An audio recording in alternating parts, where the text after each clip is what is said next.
ಇಡೀ ರಾಜ್ಯನೆಲ್ಲ ಸುತ್ತಾಡ್ತಿದ್ದ.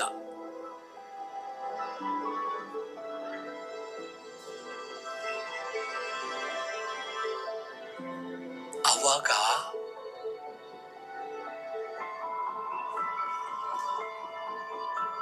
ರಾಜ್ಯದ ಜನಗಳ ಕಷ್ಟಗಳನ್ನು ನೋಡಿ ಎಲ್ರಿಗೂ ಆ ಕಷ್ಟಗಳನ್ನ ಪರಿಹಾರ ಮಾಡ್ಕೊಂಡ್ ಬರ್ತಿದ್ದ. ಅವನಷ್ಟೆಲ್ಲ ಮಾಡ್ತಾ ಇದ್ರು ಅದು ಅವರೇ ಅಂತ ಯಾರಿಗೂ ಗೊತ್ತಾಯ್ತಿರ್ಲಿಲ್ಲ. ಸದಾ ನಗುಮುಖದಲ್ಲೇ ಎಲ್ಲರೂ ಮಾತಾಡ್ತಿದ್ದ, ಪ್ರೀತಿ ಮಾಡ್ತಿದ್ದ. ಜನಗಳಿಗೆ ಆ ರಾಜನ್ ಕಂಡ್ರೆ ತುಂಬಾ ಅಭಿಮಾನ. ಬದುಕಿದ್ರೆ ಆ ರಾಜ್ಕುಮಾರನ್ ತರ ಬದುಕಬೇಕು.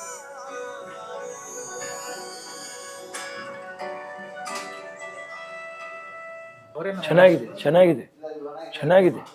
ಇದು ಮಾರ್ಚ್ 17 ಸಿನಿಮಾ ರಿಲೀಸ್ ಆಗ್ತಿದೆ ಸರ್. ಒಳ್ಳೇದಾಗ್ಲಿ, ಅದಕ್ಕೆ ಒಂದು ಶುಭವಾಗ್ಲಿ ಶುಭವಾಗ್ಲಿ.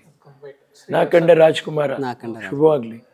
ಚಿತ್ರಕ್ಕೆ, ಚಿತ್ರತಂಡಕ್ಕೆ ಶ್ರಮಪಟ್ಟ ಎಲ್ರಿಗೂ ಶುಭವಾಗ್ಲಿ. ನಾನೇ ಡೈರೆಕ್ಷನ್ ಮಾಡಿ ನಿರ್ದೇಶಕನೇ ಕ್ಯಾಪ್ಟನ್ ಚಿತ್ರಕ್ಕೆ. ಸುಮ್ಮನೆ ಸಾಮಾನ್ಯವಾಗಿ ಆ ಹೆಸರನ್ನ ನಾವು ಉಪಯೋಗಿಸುವಾಗ ಮನುಷ್ಯನಿಗೆ ತುಂಬ ಜವಾಬ್ದಾರಿಯೊಂದಿಗೆ ನೀವು ನಿರ್ದೇಶಿಸಿರ್ತೀರ. ಹಾಗಾಗಿ ಅದು ಚೆನ್ನಾಗಿ ಮೂಡ್ ಬಂದಿರುತ್ತೆ ಅಂತ ನನಗೆ ನಂಬಿಕೆ ಇದೆ. ಯಾಕಂದರೆ ಶಾರ್ಟ್ಸ್ ನೋಡುವಾಗ, ಸನ್ನಿವೇಶಗಳನ್ನ ನೋಡಿದಾಗ ನಮ್ಮ ಹೊನ್ನವಳ್ಳಿ ಕೃಷ್ಣ ಅವರದ್ದು ಮಾತಾಡಿರೋ ರೀತಿ, ಕೊನೆಯಲ್ಲಿ ಹಾಗೆ ಬಾಳಬೇಕು ಅಂತಂತ ಹೇಳ್ತಾರಲ್ಲ, ಹೀಗಿರಬೇಕು ಈ ಚಿತ್ರ ಅನ್ನುವಂಥದ್ದನ್ನ ಜನ ನೋಡಿ ಸಂತೋಷಪಟ್ಟು ಮೆಚ್ಚುಗೆ ಕೊಡುವಷ್ಟು ಒಳ್ಳೆ ಉದ್ಧಾರ ಆಗಲಿ, ನಿಮಗೆ ಒಳ್ಳೆಯದಾಗಲಿ. ಶ್ರೀ ಹರ್ಷ ಫಿಲಿಮ್ಸ್ ಲಾಂಛನದಲ್ಲಿ ಯೂಟ್ಯೂಬ್ ಚಾನಲ್ನಲ್ಲಿ ಬಿಡುಗಡೆ ಆಗ್ತಾಯಿದೆ. ದಯವಿಟ್ಟು ಈ ಚಿತ್ರನ ವೀಕ್ಷಿಸಿ ಮೆಚ್ಚುಗೆ ವ್ಯಕ್ತಪಡಿಸಿ.